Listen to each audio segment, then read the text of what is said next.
नमस्कार, मैं हूं सुधीर चौधरी और डीएनए में आपका स्वागत है। आज हम भगवान राम के गृह नगर अयोध्या की सच्ची कहानी को आगे बढ़ाएंगे और आपके साथ मिलकर वहां राम राज्य की तलाश करेंगे। श्री राम की अयोध्या बहुत मैली हो चुकी है और यह शहर अंदर ही अंदर बहुत दुखी है। अगर आप अयोध्या की गलियों में निकल जाएंगे तो आपको इस शहर की ऐसी ऐसी चीखें सुनाई देंगी जिन्हें हमारा सिस्टम अब तक सुन नहीं पाया। अपनी ग्राउंड रिपोर्टिंग के जरिए हमने अयोध्या के उस इतिहास को आज स्कैन किया है जो आपने आज तक देखा या पढ़ा नहीं होगा। अयोध्या का जिक्र आते ही हर किसी के मन में राम मंदिर और उससे जुड़े विवादों का निर्माण होने लगता है।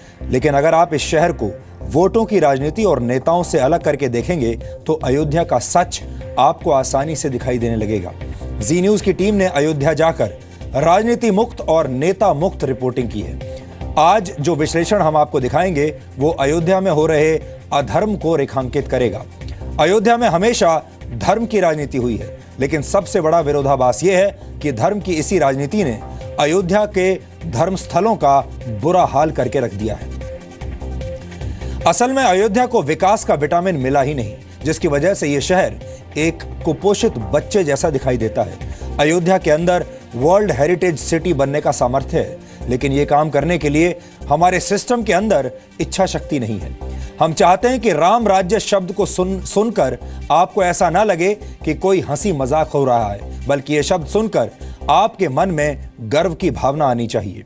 इसके अलावा हम जम्मू कश्मीर में हथियार छीनकर आतंक फैलाने के नए ट्रेंड का आज एक डीएनए टेस्ट करेंगे। हम आपको बताएंगे कि बुरहान वानी के मारे जाने के बाद जम्मू कश्मीर में कैसे सुरक्षा बलों के हथियार छीनकर उनका इस्तेमाल देश के खिलाफ किया जा रहा है। असल में जम्मू कश्मीर में सुरक्षा बलों की कड़ी चौकसी की वजह से आतंकवादियों के लिए बॉर्डर पार से हथियारों की तस्करी करना अब थोड़ा मुश्किल हो गया है और इसीलिए आतंकवादियों ने ये नई रणनीति अपनाई है। आतंकवादी संगठन कश्मीर के भटके हुए युवाओं को नौकरी देने से पहले उन्हें सुरक्षा बलों से हथियार छीनने का असाइनमेंट देते हैं और जब वो हथियार छीनकर वापस आ जाते हैं तो उन्हें आतंकवाद की नर्सरी में एडमिशन मिल जाता है। ये एक बहुत खतरनाक ट्रेंड है और हमें लगता है कि अब तक इस खबर के बारे में आपको किसी ने शायद नहीं बताया होगा, लेकिन चिंता मत कीजिए, आज ये पूरा प्लान हम आपके सामने डिकोड करेंगे। और आज हम आपको पाकिस्तान के अवैध कब्जे वाले बलूचिस्तान में भी लेकर चलेंगे, क्योंकि वहां पर एक बड़ा फिदायीन हमला हुआ है और इस हमले ने आतंकवादियों का मुंह मीठा करने वाले पाकिस्तान को एक बार फिर से बेनकाब कर दिया है। हमें लगता है इसके बारे में भी आज आपको पता होना चाहिए। लेकिन आज का डीएनए टेस्ट शुरू करने से पहले देखते हैं आज की तमाम बड़ी खबरें नॉनस्टॉप न्यूज में। पाकिस्तान की तरफ से हो रही फायरिंग का आज भारतीय सेना ने एक बार फिर मुंहतोड़ जवाब दिया। सेना ने राजौरी के नौशेरा सेक्टर में पाकिस्तान के 2-3 सैनिकों को मार गिराया, जबकि आरएसपुरा में बीएसएफ की जवाबी कार्रवाई में पाकिस्तान की 5-6 चौकियां तबाह हो गईं। भारतीय सेना की तरफ से अब भी कार्रवाई चल रही है। इससे पहले जम्मू के आरएसपुरा में पाकिस्तान ने भारतीय सीमा पर फायरिंग की, जिसमें एक ही परिवार की 6 महिलाएं घायल हो गईं। सभी घायलों को जम्मू के अस्पताल में इलाज के लिए शिफ्ट किया गया है। आतंकी संगठन लश्कर-ए-तैयबा के एक पोस्टर ने पाकिस्तान के झूठ का पर्दाफाश किया है। पाकिस्तानी पंजाब के गुजरांवाला में लश्कर की तरफ से कुछ पोस्टर लगाए गए हैं, जिनके मुताबिक लश्कर ने उरी हमले में मारे गए आतंकियों की याद में कार्यक्रम आयोजित किया था। पोस्टर में लिखा है कि लश्कर-ए-तैयबा के शेरदिल मुजाहिद मोहम्मद अनस उर्फ अबू सिराका की गायबाना नमाज जनाजा मंगलवार 25 अक्टूबर असर की नमाज के बाद अदा की जाएगी। इसी पोस्टर में पता भी लिखा हुआ है, सदाबहार नर्सरी, नवाब चौक, बड़ा नाला, गिरचाक, गुजरांवाला, पंजाब, पाकिस्तान। पाकिस्तान ने अभी तक नहीं माना था कि उड़ी का अटैक उन टेररिस्ट ने किया है जो पाकिस्तान की तरफ से आए थे। अब ये साफ सबूत है, वो भी हाफिज सईद की जो ऑर्गेनाइजेशन है, अगर एलईटी ने हमला किया है जो वो खुद मान रहे हैं, तो इसमें साफ जाहिर है कि पाकिस्तान की रेजीम ने हमला करवाया था। तो 18 सितंबर को उरी सेक्टर में आर्मी ब्रिगेड हेडक्वार्टर पर हुए आतंकी हमले में 20 जवान शहीद हुए थे। पाकिस्तान ने आतंकियों के पाकिस्तान से आने के सबूतों को नकार दिया था। आतंकी संगठन आईएसआईएस ने बलूचिस्तान की राजधानी क्वेटा में हुए आतंकी हमले की जिम्मेदारी ली है। हालांकि पाकिस्तान सरकार ने कहा है कि हमले में लश्कर-ए-झांगवी नाम के आतंकवादी संगठन का हाथ है। कल रात क्वेटा की पुलिस ट्रेनिंग एकेडमी में हुए इस हमले में मरने वालों का आंकड़ा 61 तक पहुंच गया है। चश्मदीदों के मुताबिक कुल 3 आतंकियों ने हमला किया था, 2 ने खुद को उड़ा लिया, जबकि तीसरा आतंकी सुरक्षा बलों की गोलीबारी में मारा गया। पाकिस्तान ने 3 हमलावरों की तस्वीर जारी की है। रक्षा मंत्री मनोहर पर्रिकर ने पाकिस्तान के क्वेटा में आतंकी हमले पर दुख जताया है। हमारे इसमें एक कहावत है जिसमें एक असूर का हम लोगों ने, I am not describing any country with that, Bhasmasur का ये किया है। कभी कभी खुद जो चालू करते हैं, sometime it bounces on you also. रविवार को पाकिस्तान की फायरिंग में शहीद हुए बीएसएफ के जवान सुशील कुमार का आज अंतिम संस्कार किया गया। हरियाणा के कुरुक्षेत्र में शहीद को विदा करते हुए इलाके के लोग बेहद भावुक दिखे। लोगों ने पाकिस्तान के खिलाफ नारेबाजी भी की। आंखों में आंसू हैं हर शहरवासी के, हर हल्का वासी के, और गौरव भी है। बहुत सालों के बाद पहली बार सारे शहर ने अपनी दुकानें बंद करके इस महान शहीद के प्रति अपने श्रद्धा सुमन अर्पित किए हैं। हरियाणा सरकार ने शहीद के परिवार के लिए 50 लाख रुपए की मदद देने का ऐलान किया है। सुशील कुमार के परिवार में पत्नी, मां, एक बेटा और बेटी है। राज्यसभा सांसद डॉक्टर सुभाष चंद्रा ने लोगों से अपील की है कि इस बार वो दिवाली सैनिकों के परिवार वालों के साथ मनाएं। डॉक्टर चंद्रा ने कहा है कि ऐसे में जबकि सीमा पर तैनात फौजियों की छुट्टी रद्द कर दी गई है, लोगों को जी मीडिया के इस अभियान हमारा सैनिक हमारी दिवाली से जुड़कर इसे कामयाब बनाना चाहिए। हर परिवार को एक सैनिक का घर ढूंढना चाहिए, उसके घर में उनसे मिलकर इस दिवाली पर यदि उनकी कुछ चीज़ की कमी हो तो वो पूरी करनी चाहिए। हो सके तो उनके साथ मिलकर दिवाली का त्योहार मनाएं। समाजवादी पार्टी के अध्यक्ष मुलायम सिंह यादव ने कहा है कि उनके परिवार और पार्टी में सब एक हैं। उनके बीच कोई मतभेद नहीं है। मुलायम ने कहा कि यूपी में अपने मुख्यमंत्री का नाम बहुमत मिलने के बाद विधायक तय करेंगे। हमारा बहुमत करिए और बहुमत हो जाएगा तब पूछिए किसको बनाना है। अभी तो हमें बहुमत करना है। मुलायम सिंह यादव ने ये ऐलान भी किया कि अखिलेश यूपी के मुख्यमंत्री बने रहेंगे और अमर सिंह समाजवादी पार्टी से नहीं निकाले जाएंगे।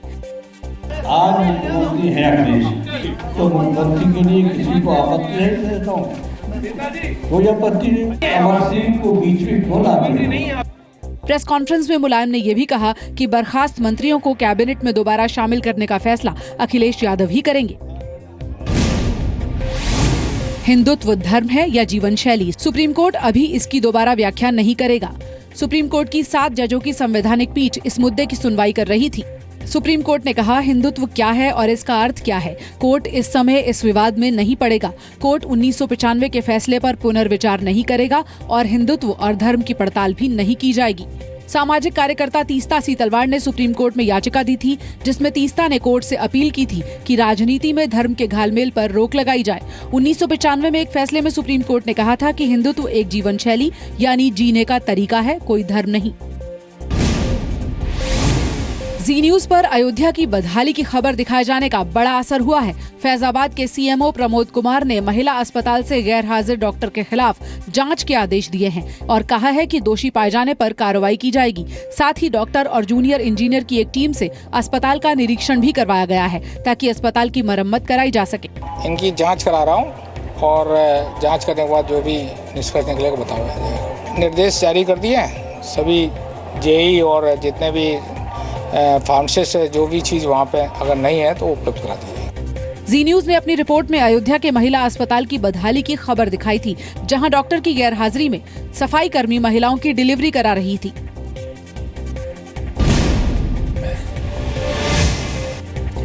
साहित्य का नोबेल पुरस्कार जीत चुके आयरलैंड के मशहूर नाटककार जॉर्ज बर्नार्ड शॉ ने अपनी वसीयत में लिखा था कि मेरी मृत्यु के बाद मेरे शरीर को अग्नि को समर्पित किया जाए। यहाँ पर ध्यान देने वाली बात यह है कि एक क्रिश्चियन होते हुए भी उन्होंने ये बात कही। ये उदाहरण अपने आप में एक बड़ी बात कहता है और वो ये कि धर्म कभी भी इंसानों के पैरों की बेड़ी नहीं बन सकता और आपके कर्म ही आपका धर्म होते हैं। आज डीएनए में खबरों के विश्लेषण की शुरुआत इस कथन से करनी इसलिए जरूरी थी क्योंकि धर्म की राजनीति ने हमारे देश का बहुत नुकसान किया है। देश के लगभग हर हिस्से में आपको धर्म के नाम की सीढ़ियां चढ़कर अपना एजेंडा चलाने वाले लोग और नेता मिल जाएंगे। ऐसे लोगों को ना तो धर्म की परवाह होती है और ना ही लोगों की आस्थाओं की फिक्र होती है।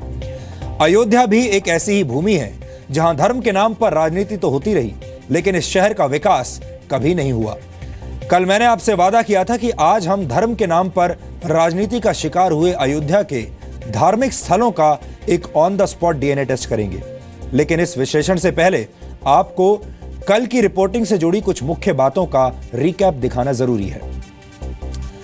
डीएनए में कल हमने भगवान राम के गृह नगर अयोध्या का कड़वा सच पूरे देश के सामने रखा था और मैंने आपको बताया था कि पौराणिक ग्रंथों में जिस अयोध्या को ईश्वर का नगर बताया गया है, उसी पवित्र नगर को राजनीति के दुष्चक्र ने अपवित्र कर दिया है।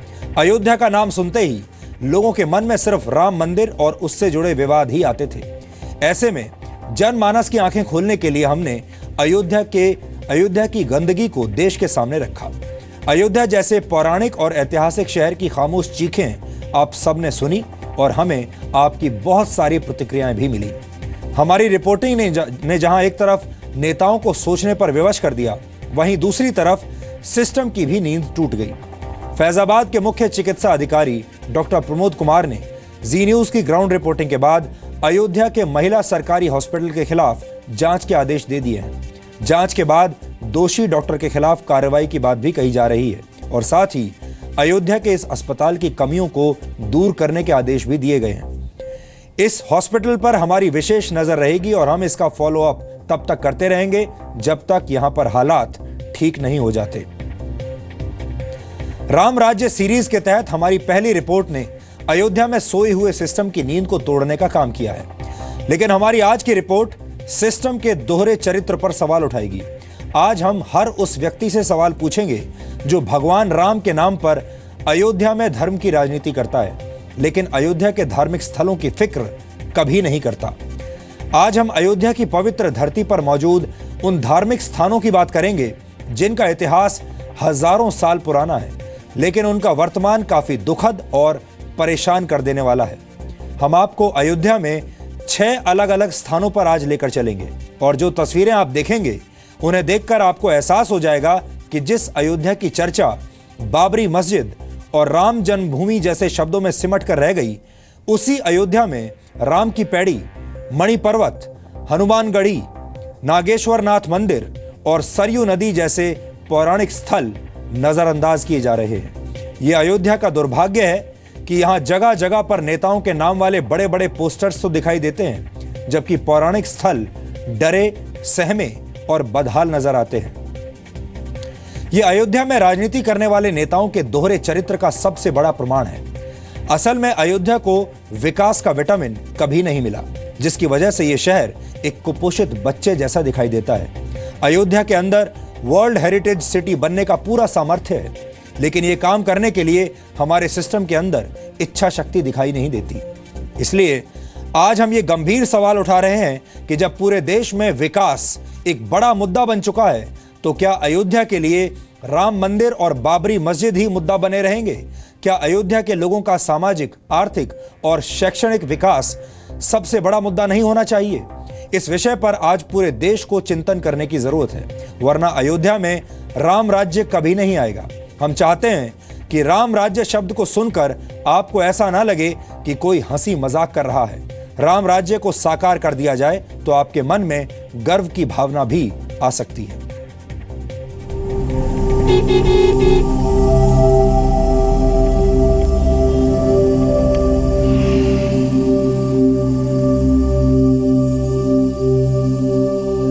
जब सरकारी ग्रांट आता है तभी कुछ हो पाता है। इधर कोई हमको ग्रांट इस तरह से मिला नहीं कि हम इसकी पुताई, रंगाई या कुछ इस तरह से कर सकें। जब बिना डॉक्टर जब नहीं होती तब आप और एएनएम मिलकर डिलीवरी करवा देते हैं ना, तब डिलीवरी करवा देते हैं। वहीं बाईपास पे उतार दिया जाता है, आदमी तंग रहता है, 1.5-2 किलोमीटर बेचारा परेशान होकर चलेगा उतनी दूर।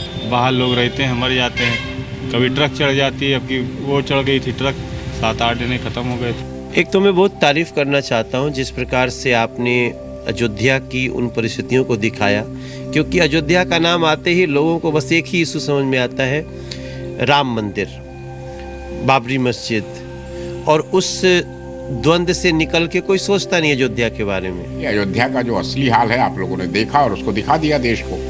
ये बहुत ही अच्छा काम किया। भगवान राम जब अयोध्या वापस लौटे तो रोशनी से पूरी अयोध्या नहाई, हर तरफ दिवाली मनाई गई। लेकिन आज उसी अयोध्या में विकास को लेकर अंधेरा है। आखिर कौन है इसके लिए जिम्मेदार? ये बात सिर्फ एक पार्टी की नहीं, हर किसी के लिए है।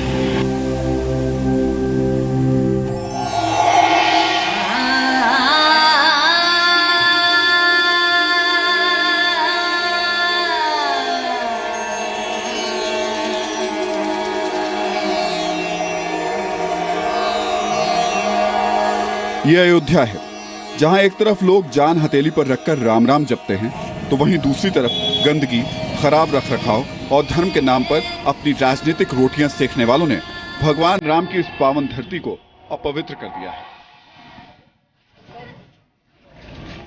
धर्म की राजनीति करने वाले मंदिर मस्जिद के बहाने अयोध्या का इस्तेमाल करते हैं, लेकिन किसी को अयोध्या में रामायण से जुड़े हजारों साल पुराने मंदिरों की कोई परवाह नहीं है। भगवान राम को पूजने वालों ने कभी ये सोचा भी नहीं होगा कि कलयुग में एक दिन ऐसा भी आएगा जब राम की नगरी में सड़कों पर भगवान राम की जगह सिर्फ नेताओं के पोस्टर दिखाई देंगे। इसीलिए आज राम की मैली हो चुकी अयोध्या की चीखों का विश्लेषण करना जरूरी है। हरिद्वार में हर की पैड़ी की तर्ज पर अयोध्या में राम की पैड़ी बनाने की कवायद कई साल पहले शुरू की गई, लेकिन उसका नतीजा अब आपके सामने है। और जरा तुलना कीजिए, एक हरिद्वार में हर की पैड़ी है और अयोध्या में राम की पैड़ी है। हम तुलना इसलिए भी बार बार आपको बता रहे हैं और ये समझने की कोशिश कर रहे हैं क्यों आखिर देश के बाकी तीर्थ स्थलों की तरह अयोध्या का विकास नहीं हो पाया। आखिर क्या वजह रही कि हरिद्वार में हर की पैड़ी पे आज भी भक्तों की न सिर्फ भीड़ होती है, साफ सफाई होती है, आस्था श्रद्धा सब कुछ नजर आती है, लेकिन जब आप यही चीज अयोध्या में राम की पैड़ी पर देखते हैं तो तस्वीर बिल्कुल इसके उल्टी नजर आती है। और नेताओं की अगर बात करें तो चाहे किसी भी पार्टी के हों, दावे जरूर बड़े बड़े किए जाते हैं। कहा यह जरूर जाता है कि देखिए राम की पैड़ी बनाई गई ताकि लोग यहाँ पर आएं, राम की पैड़ी के दर्शन करें और बिल्कुल वही भाव रखें जो कि हर की पैड़ी पे होता था। अब ये हालात देखकर क्या कोई हर की पैड़ी जैसे भाव रख सकता है?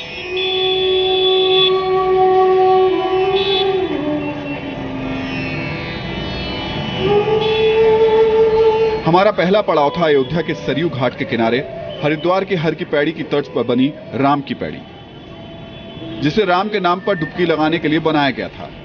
लेकिन जब हम यहां पहुंचे तो काला गंदा पानी, हरी हरी काई और चारों तरफ फैली बदबू ने हमें यह एहसास दिलाया कि दरअसल ये किसी गंदे नाले से कम नहीं है, जिसमें इंसान तो दूर जानवर भी जाना पसंद नहीं करता।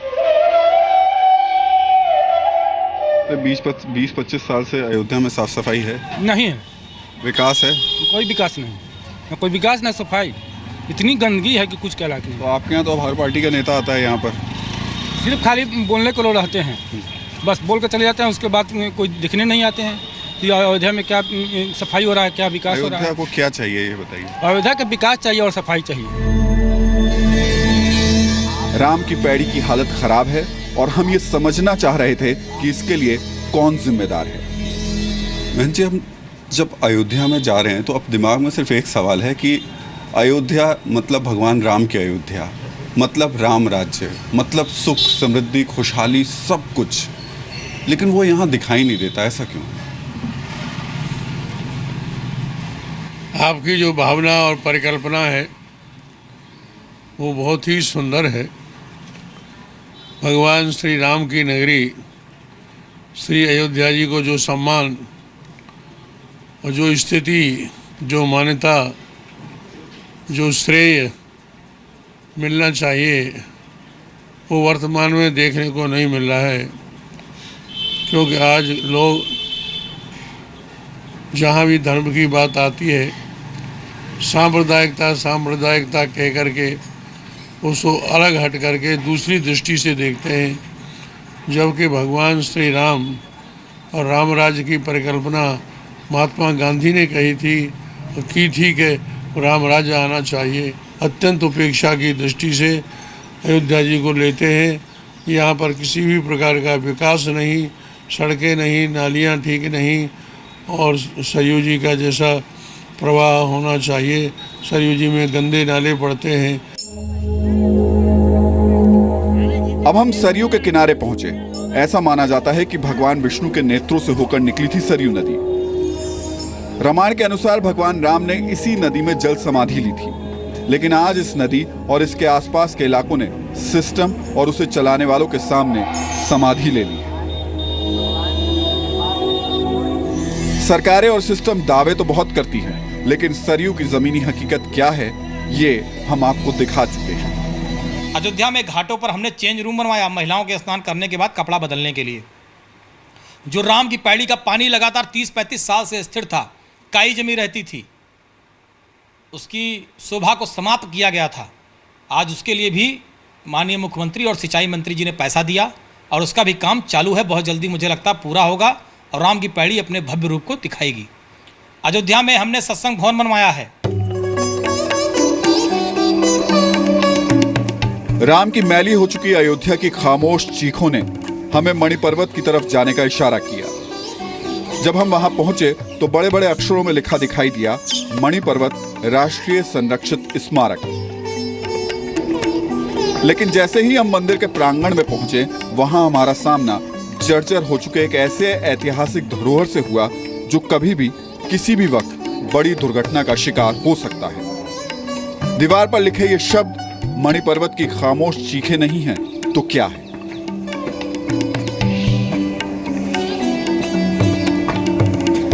होगा मणिपर्वत का या ऐसे ही धीरे धीरे जर्जर हालत में और होता चला जाएगा?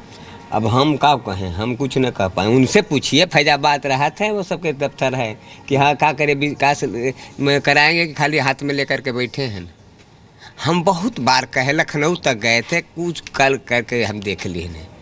ये बताइए, आए तो रहन को मंत्री आए रहन हैं और गुप्तार घाट के कितना रुपया दिए, छोटी छावनी के दे दिए। मणि पर्वत ऐसे लखत बा मणि पर्वत है 26 करोड़ रुपया यही तो मस्जिद में के दिए हैं अखिलेश। बगल ये 100 मीटर है, यही से हम ना बोल चाहते। 26 करोड़ रुपया आए बा, काम लगा है। ये बताइए 200 मीटर पुरातत्व के अधीन है और 100 मीटर में काम हो रहा है। ये सब पूछते हैं, हम क्या बताएं, आप सब जानते हैं। लोग कहते हैं कि सब कुछ है ऊपर वाला देख रहा है और भगवान का डर तो आखिरी डर होता ही है। एक बात आपसे बता दें, भगवान साफ कहते हैं, गीता में सुन लीजिए, हाँ जहाँ भी शास्त्र या महाभारत में देख, जहाँ भी देखिए, जब हम खुश रहे थे तो आँख खोल के देखी थे, आपसे बोली थे, बतवाए। जब नहीं खुश है तो आँख मूंद लिए। भविष्य से गले मिले, रावण से कैसे मिले? मिले तो दोनों तरह से। नेता लोग दवाई पे चलत बा, सब दवाइयाँ खाते हैं। बोलिए तो अयोध्या में बात होती है तो जन्मभूमि की बात तो होती है। नेता आते हैं, फिर वही बातें शुरू हो जाती हैं हर साल, हर चुनाव से पहले। जन्मभूमि के विषय में मैं पूछ भी नहीं रहा, मैं पूछ भी नहीं रहा आपसे, पर मणि पर्वत की बात क्यों नहीं होती? इसलिए नहीं है, इसलिए नहीं हो रही है। आपसे बताए दें कि अयोध्या में मतभेद है। बड़े लोग चाहते हैं कि हमारे अधीन सब कोई रहे, बात समझें। और ये त्यागी स्थान है, स्वतंत्र स्थान है, सबसे किसी से बवाल में फंसा नहीं। जो भी रहा है वो देखे होंगे, हम भी आपको कई बार देखे, ऐसे रही थे। कहूँ महंत ऐसे रहा थे। अयोध्या की ये मैली तस्वीर इकलौती नहीं थी। राम की पवित्र नगरी में हमारा अगला पड़ाव हनुमानगढ़ी था। ऐसी मान्यता है कि हनुमान जी यहाँ एक गुफा में रहते थे और इस हनुमानगढ़ी को हनुमान जी का घर भी कहा जाता है। यहाँ रहकर वो राम जन्मभूमि और रामकोट की रक्षा करते थे। लेकिन भगवान राम के सेवक हनुमान के घर की हालत देखकर किसी को भी गहरी चोट लगेगी। अयोध्या में हनुमानगढ़ी का सबसे ज्यादा महत्व है। महाराज जी, इस महत्व के पीछे की कथा क्या है? पीछे यही कथा है, हनुमान जी राम जी के भक्त थे और उनको इन्होंने गद्दी बैठा दिया है राज करने के लिए। आप राज करिए। तब से हनुमान जी राज करते चले आ रहे हैं। जब तक पृथ्वी जल अग्नि वायु विराजमान रहेगा, तब तक अचल राज महाराज के चौकी हनुमत वीर हनुमान जी विराजमान है साक्षात। अयोध्या की दशा को देखते हैं। यहाँ पैसा आता है, विषय बहुत बकी लोग खा लेते हैं, कोई यहाँ के कोई उत्थान करने वाले नहीं रहते हैं। भगवान से तो मतलब वो हैं जिनसे हर कोई डरता है और डरना चाहिए, जी। पर भगवान के नाम पर उनके लिए जो करना चाहिए इस जगह को, उस पर भी लोग पैसा खा जाते हैं। इनको डर नहीं लगता? कुछ नहीं कर रहे हैं, अयोध्या में कोई विकास नहीं हो रहा है। आता है पैसा बहुत, खा पी के बराबर कर देते हैं।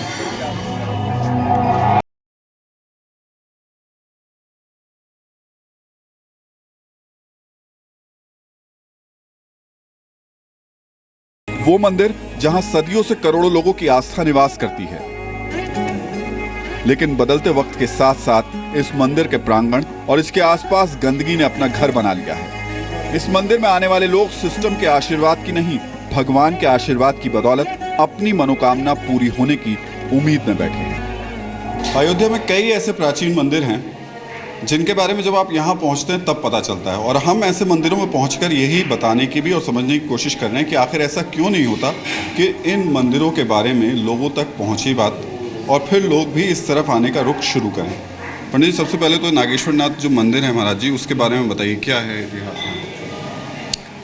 ये भगवान श्री राम के कनिष्ठ पुत्र श्री कुश जी के द्वारा स्थापित किए गए। वैसे कुछ किंवदंती तो ये भी है कि ये स्वयंभू है। ये बहुत सारे यहाँ पर प्राचीन मंदिर हैं अयोध्या में, लेकिन अयोध्या में जब हम बात करते हैं तो सिर्फ एक ही जगह की बात होती है, बाकी जगहों की बात ही नहीं होती है। ऐसा क्यों? अब ऐसा, अब आप लोग वहाँ नहीं गए होंगे या नहीं पहुँचे होंगे, वहाँ के स्थानाधिकारियों से जब बात करेंगे तो कुछ चीज़ें जो विशेष ऐतिहासिक है वहाँ हर लोग पहुँचते हैं, सभी लोग जानना चाहते हैं, और जो बहुत प्राचीन ऐतिहासिक है जिनके बारे में लोगों को ही नहीं मालूम है तो वो कैसे वहाँ पहुँचे। ये मंदिर कितने हजार साल पुराना होगा? अब ये मंदिर वर्तमान में ये विक्रमादित्य के समय का जो है, जो प्रांगण भाग है, ये पत्थर भाग है, वो विक्रमादित्य का बना हुआ है। अब आप उनके समय से लगा लें, लगभग 2000 वर्ष से तो कम नहीं हुआ। तो महाराज जी, ऐसा होता अगर कि वो नेता जो कि यहाँ सिर्फ राजनीति करते हैं, अगर ऐसे मंदिरों के बारे में बाहर बताते या यहाँ और इसको अच्छे तरीके से, हम देख रहे हैं बाहर हालात जिस तरीके के, विकास करते तो इस बहाने कम से कम अयोध्या का भी विकास हो गया होता। हाँ, ये तो अवश्य है, लेकिन हम नेता लोग इस पर केवल वोट मांग के चले जाते हैं, फिर लौट के इसका ध्यान ही नहीं रखते, और यहाँ के लोग भी आशीर्वाद दे करके ही संतुष्ट हो जाते हैं, उनसे निवेदन भी नहीं करते, उनको जो है कहते भी नहीं उनसे। अयोध्या की पावन धरती को धन के चश्मे से देखने वालों ने कभी इस सलीम की तकलीफ जानने की कोशिश नहीं की। सलीम के पिता कभी खड़ाऊ बनाकर अपनी रोजी रोटी कमाया करते थे, लेकिन आज न जाने ऐसे कितने सलीम हैं जो दर-दर की ठोकरें खाने पर मजबूर हैं। सलीम साहब, हम ये जानना चाह रहे हैं कि अयोध्या का विकास क्यों नहीं हो पाया? हर कोई सिर्फ मंदिर मस्जिद की बात ही क्यों करता रहा? आप खड़ाऊ बनाते हैं, वो खड़ाऊ जिनको रख कर के भरत ने यहाँ पर शासन किया था, ये एक अच्छा उद्योग होता था यहाँ का। ये खड़ाऊ बहुत बिकता था पहले, अब नहीं बिकता उतना, जो है अब भावना बहुत बढ़ गया बहुत। कभी इस आपके इस काम को बढ़ाने के लिए कोई आगे आया, कोई नेता? कोई नेता नहीं आया इसको बढ़ाने के लिए, किसी नेता नहीं आया कि हाँ इसको करिए, ठीक है या नहीं ठीक है। कोई नेता यहाँ नहीं आता आप। लेकिन कभी भी कोई यहाँ उद्योग धंधे की बात नहीं करता, धंधे वाला बात कोई नहीं करता यहाँ नेता कोई। और यही वजह है कि अयोध्या आपको पीछे रह जाती है। रह जाता, हाँ बस, और कोई बात नहीं इसमें है। कोई आदमी नहीं नेता आता कि हाँ इसको ऐसा करो वैसा करो, ठीक है नहीं ठीक है, कोई नेता नहीं आएगा यहाँ। जो यहाँ की बदहाली है, गरीबी है, उस पर भी बात कर लो। देखा कोई नहीं देखे वाला, गरीबी क्यों नहीं देखे, किस तरह परेशान है, कैसा मनी पैसा, हम लोग यहाँ धंधा चल नहीं रहा तो कोनो तरह बना रहे, दूसरे का माल बनाते हैं, मजदूरी करते हैं बैठ के, और कोई धंधा यहाँ चल नहीं रहा खड़ा खड़ा। सलीम की तकलीफ तो सुन ली आपने, अब जरा उनकी बातें भी सुन लीजिए, जिनकी जिम्मेदारी इनकी तकलीफें दूर करने की है। जो लोग वोट की राजनीति करते थे वह उन लोगों ने अयोध्या के विकास में इसलिए हाथ नहीं डाला तो कहीं हमारा जो मतदाता है हमसे दूर ना हो जाए, इसलिए इसका विकास नहीं हुआ। हम किसी राजनीतिक दल की बात नहीं कर रहे हैं, न सपा की कर रहे हैं, न कांग्रेस की कर रहे हैं, न बसपा की कर रहे हैं, न भाजपा की। लेकिन अयोध्या का जो विकास होना चाहिए हम भी स्वीकार करते कि नहीं हो पाया। कुल मिलाकर स्थिति यह है कि दुनिया के किसी दूसरे देश में तो शायद राम राज्य हो भी सकता है, लेकिन भारत में कहीं भी राम राज्य नहीं दिखता, जबकि इसकी उत्पत्ति यही हमारे देश में हुई। यहाँ तक कि श्री राम के घर अयोध्या में भी राम राज्य के दर्शन दूर दूर तक नहीं होते। कैमरामैन गोपाल और अपने सहयोगी मनमीत गुप्ता के साथ राहुल सिन्हा, जी मीडिया, अयोध्या। अयोध्या से हमारी ग्राउंड रिपोर्टिंग का मकसद देश को उस स्थिति के बारे में बताना था जिसकी चर्चा कोई नहीं करना चाहता। इस विशेषण की मूल भावना को समझाने के लिए मैं एक एक्स्ट्रा विचार भी आज आपके साथ शेयर करना चाहता हूं। श्रीलंका भगवान राम की जन्मभूमि नहीं है, बल्कि कर्म भूमि है, लेकिन वहां पर जिस तरह श्री राम की निशानियों को सहेज कर रखा गया है वो अपने आप में अद्भुत है। और अगर हम चाहें तो श्रीलंका से धार्मिक स्थलों को सहेज कर रखने की कला सीख सकते हैं। वर्ष 2007 में जी न्यूज की टीम ने श्रीलंका में भगवान राम से जुड़ी कई जगहों पर जाकर वहां से ग्राउंड रिपोर्टिंग की थी। श्रीलंका बौद्ध धर्म को मानने वाला देश है, लेकिन इसके बावजूद श्रीलंका की सरकार ने धर्म और राजनीति से ऊपर उठकर अशोक वाटिका और रावण का झरना जैसी कई पौराणिक जगहों को बहुत तेजी से विकसित किया। हालांकि इसमें श्रीलंका का सबसे बड़ा मकसद अपने देश में पर्यटन को बढ़ावा देना था, लेकिन यही बात अयोध्या के लिए भी सोची जा सकती थी। भगवान राम के नाम को एक तरफ रख दिया जाए तो भी एक प्राचीन शहर और उसमें बनी हजारों साल पुरानी धरोहरों को पर्यटन के नाम पर सहेज कर रखा जा सकता था अगर हम चाहते तो। हालांकि एक दुखद विडंबना है कि अयोध्या आज तक भारत के टूरिज्म मैप में शामिल नहीं हो पाया है, और तो और यहां आने वाले विदेशी पर्यटकों को भी अयोध्या के बारे में कोई खास जानकारी नहीं होती। इस स्थिति को जल्द से जल्द बदलने की जरूरत है। अगर हमें सही मायनों में अयोध्या में राम राज्य स्थापित करना है तो अयोध्या के प्रति हमें बहुत गंभीर होना होगा। दिवाली हिंदुओं का सबसे बड़ा त्योहार होता है, क्योंकि उस दिन भगवान राम रावण पर विजय प्राप्त करके वापस अयोध्या लौटे थे।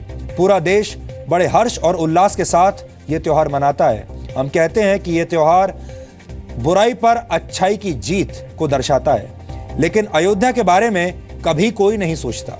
यह हमारे समाज और सिस्टम का दोहरा चरित्र है। हम मंदिर में भगवान की पूजा तो खूब करते हैं, लेकिन उसी मंदिर के प्रांगण और उसके आसपास के इलाकों को साफ सुथरा नहीं रखते। हम जब पूजा करने जाते हैं मंदिर में तो हमें फल भी चाहिए होता है, हमें भगवान का आशीर्वाद भी चाहिए होता है, हमें अपनी तमाम समस्याओं का इलाज भी चाहिए होता है। हम सब कुछ चाहते हैं, लेकिन उस मंदिर को वहां पर सफाई करने में हमारी कोई दिलचस्पी नहीं होती। हमें ये दोहरे मापदंड खत्म करने होंगे, तभी देश में और अयोध्या में राम राज्य आएगा।